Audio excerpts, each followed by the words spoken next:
Mismong Kongreso ang nagulat nang paiyakin ng kampo ng DOJ ang grupo ng Makabayan Black.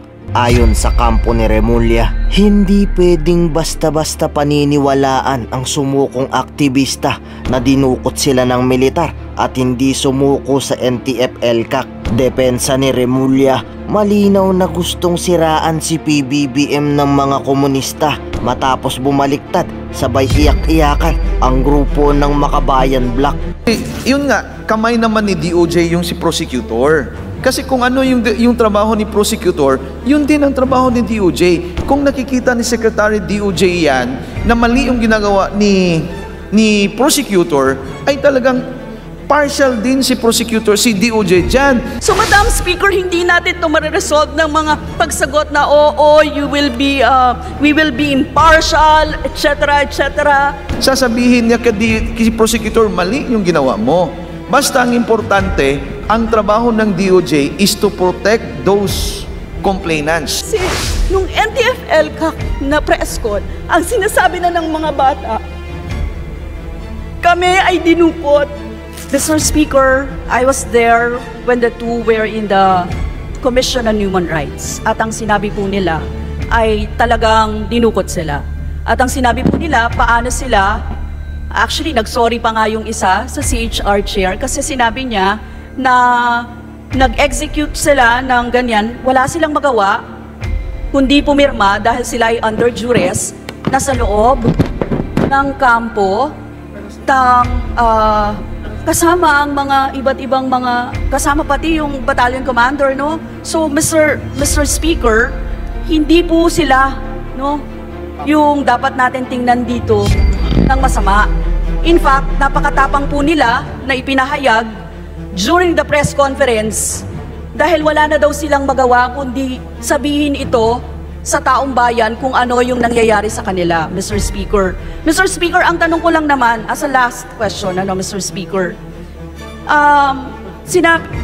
parang paano ma-assure, no, yung impartiality ng Department of Justice on the investigation conducted or to be conducted given that the statements made by Secretary Remulla seems to be very biased against Jed and Janila and seems to have already painted the two environmental activists as part of the CPP-NPA.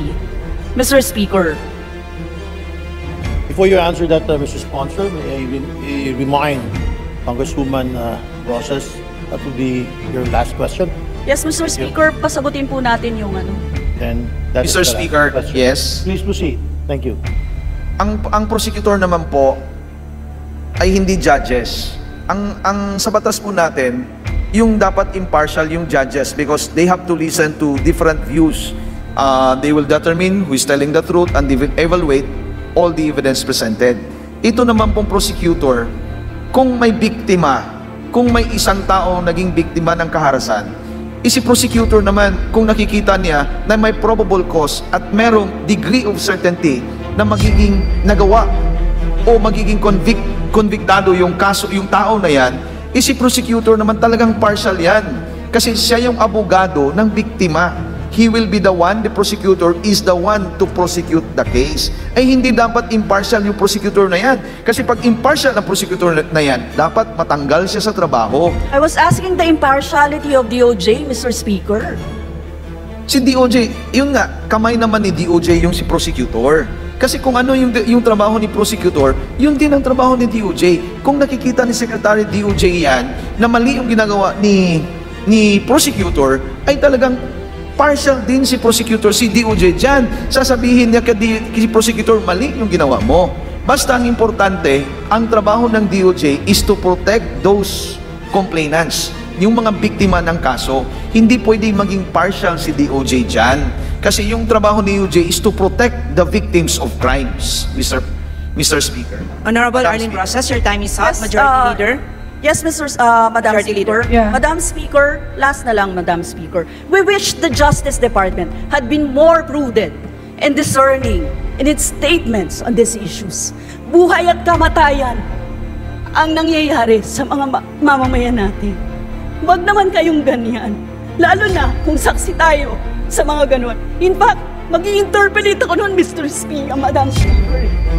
nandito ako, kailangan ko mag-interpolate ng time na yun. Pero kailangan kong pumunta doon kasi nung NTF-L na press call, ang sinasabi na ng mga bata, kami ay dinukot. Under custody pa rin kami ngayon ng military. Kung hindi sila maaalis doon, babalik sila sa kampo. And we have had so many cases. Yesterday, I was telling the DND, ng cases. Hanggang ngayon, hindi pa rin naman na-resolve yung mga cases na yun. That was under the DND Secretary, si Gilbert Chodoro. Yung time ni Palparan. Si Sherlyn Cadapan hindi na nalitaw. Madam Speaker, si isang kasama niya. Isa pa.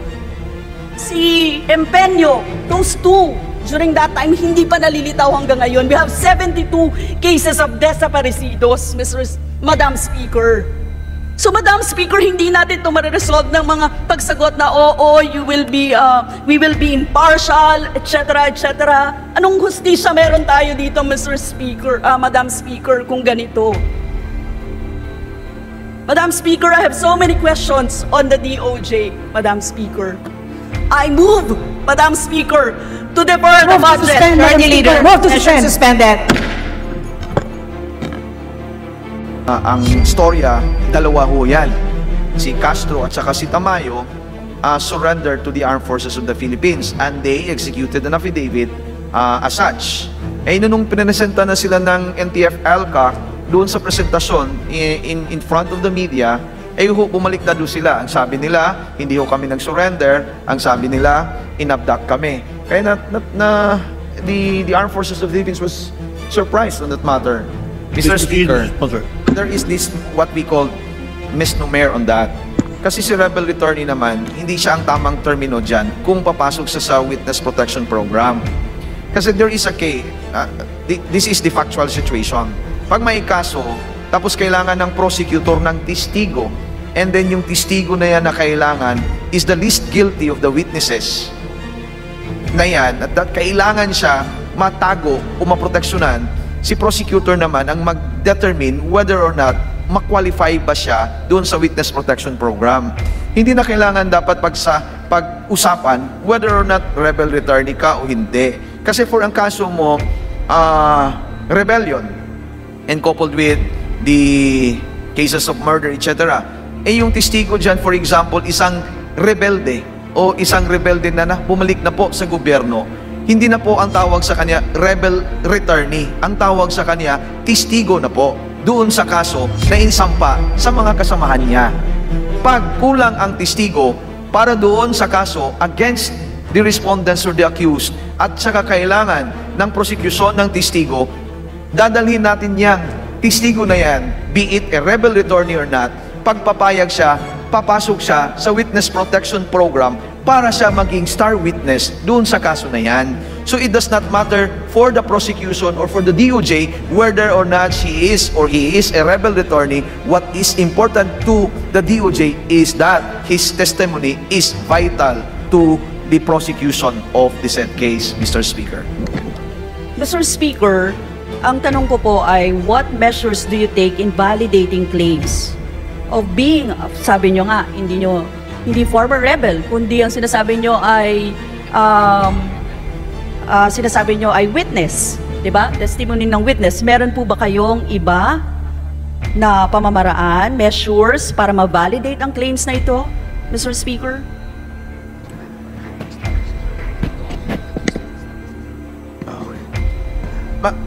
Mr. Speaker, based po doon sa guidelines ng Witness Protection Program, si prosecutor po ang mag-identify, mag-qualify para maipasok yung testigo na yan.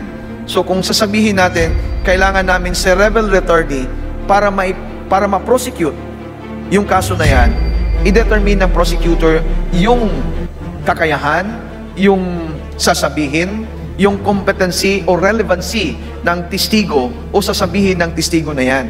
Pag sa tingin ng prosecutor, tama at sakto siya, qualified siya na maging testigo para sa kaso na yan, tatanggapin naman siya ng prosecutor at saka i-recommend siya doon sa DOJ para may pasok siya sa Witness Protection Program po. So yun lang po ang kwalifikasyon kung paano may pasok yung isang sistigo sa WPP program. Wala na pong iba, Mr. Speaker. So, Mr. Speaker, it is up to the prosecutor. Wala pong standard. Ano? Yun ang sinasabi ninyo. Meron naman pong guidelines sa Witness Protection Program na yan. Kaya i-comply lang naman ni prosecutor yan. At saka si prosecutor naman, isasabit niya doon yan sa Department of Justice, particularly doon sa WPP na program na yan. So, once granted, yung testigo na yan can avail all the protections available in the program, Mr. Speaker. So, may guidelines, Mr. Speaker, and it is applicable to all. Yes, Mr. Speaker. Applicable to all, provided the testimony or the supposed testimony of the witness is vital to the prosecution of the case. Eh kung testigo naman kung ang sasabihin naman ng testigo ay hindi vital doon sa prosecution ng kaso na yan, ay hindi naman siya mag-qualify doon sa Witness Protection Program na yan. So, iyon po ang ibig sabihin po, Mr. Speaker. Yes, Mr. Speaker, kung ganon, yung next question ko po kasi ay kung yung mga former rebels or rebel returnees who have been eventually, meron po bang naging eventually absorbed as a civilian agent ng AFP or PNP? Kung, Mr. Speaker, kung ang rebel returnee ay nagiging agent ng armed forces or naging agent ng PNP, wala na akong kinalaman si Department of Justice dyan. It is between the Armed Forces of the Philippines and the PNP and the rebel returnee po. Eh dito naman po sa atin, hindi na po nakikialam si Department of Justice kung ano po ang gagawin ni Armed Forces of the Philippines or ni rebel returnee on that matter, Mr. Speaker. Mr. Speaker, tinatanong ko lang as qualifier kung pwedeng matransform into a civilian agent ng AFP or PNP yung mga under sa Witness Protection Program na sinasabi ninyo na rebel returnees. Mr. Speaker, hindi ho sakop ng DOJ yan. Yung mga ganyang mekanismo kung paano maging agent yung rebel returnee sa PNP. So you do not know also kung sila inisyu ng firearms, etc.? Okay. Wala ho sa DOJ ho yan, ma'am. Mas AFP, PNP. Dahil kung sila ang may program ng ganun. Ganun ba, Mr. Speaker? At saka hindi rin alam ng DOJ yung mga ganun po, Mr. Speaker. So, Mr. Speaker, categorical answer lang. Wala kayong alam na eventually na-absorb na civilian agent ng AFP and PNP? Wala. Mr. Speaker, wala po. Yes or no? Out of dun sa 540 under the Witness Protection Program, wala? Wala or po before? Wala hong alam ang DOJ with regard to that matter, Mr. Speaker. Thank you, Mr. Speaker. Mr. Speaker, last Tuesday, Mr. Speaker, noong September 19, 2023, napakawalan, ano ba to? September 19, 2023, napakawalan po sa kustodiya ng NTF-ELCAC at ng military sila Jed, Reyana Tamano, and Janila Castro pagkatapos ng pagsiwalat nila na contrary to NTF-ELCAC's claim that they are rebel surrenderies. Sila ay dinakip ng mga sundalo at pinagbantaan. Nagkaroon na po ba ng investigasyon ang Department of Justice ukol dito? Before you answer that, Mr. Sponsor, may I remind the good congressperson that your time is limited. Thank you. May you proceed, Mr. Sponsor. Please answer. Mr. Speaker, ang sitwasyon ho ngayon ay wala na ho si Tamayo at si Castro sa kustodiya ng Armed Forces at saka ng PNP or Armed Forces of the Philippines. So, magkaroon lang naman ng jurisdiction ang Department of Justice, lalo na ang prosecutor, kung may verified complaints or petitions na isasampa dun sa opisina ng Department of Justice. So far po, wala na ho namang investigasyon ang Department of Justice. Pero pag gustuhin ng gobyerno, gustuhin ng Commission of Human Rights to conduct investigation, sila na ho yun. Hindi naman ho si Department of Justice yan po, Mr. Speaker. Yes, Mr. Speaker. Kasi Mr. Speaker, a day after the release of Jed and Janila, naglabas ng pahayag si Justice Secretary Jesus Crispin Boying Remulla na tumatawag sa mga aksyon ng dalawang kababaihan as a new playbook of the CPP-NPA and the activists. Subsequent statement that they were kidnapped and threatened by the military is a part of a choreography. Tama po ba, Mr. Speaker? Yes, Mr. Speaker, there was a statement of the Secretary of Justice with with regard to that matter. Ay alam niyo naman po na ang storya, dalawa ho yan. Si Castro at saka si Tamayo surrendered to the Armed Forces of the Philippines and they executed an affidavit as such. Nung pinapresenta na sila ng NTF-ELCAC doon sa presentasyon in front of the media, bumaliktad sila. Ang sabi nila, hindi ho kami nag-surrender. Ang sabi nila, inabduct kami. Kaya the Armed Forces of the Philippines was surprised on that matter. Kaya lang po, ang issue ang relevance po ng statement po ni Secretary Remulla doon po sa perjury. Kasi nung nag-execute sila ng affidavit, na-surrendery sila. Nung namang pinapresenta na sila ng NTF-ELCAC, ang sabi nila, hindi ho kami surrendery, inabduct kami. So, may violation po yung mga bata na yan. Pero sabi naman po ng kabila, nung nagperma sila ng affidavit, hindi sila naibigyan ng abogado na gusto nila. Kaya it's a matter of different views. So perspektibo po yan.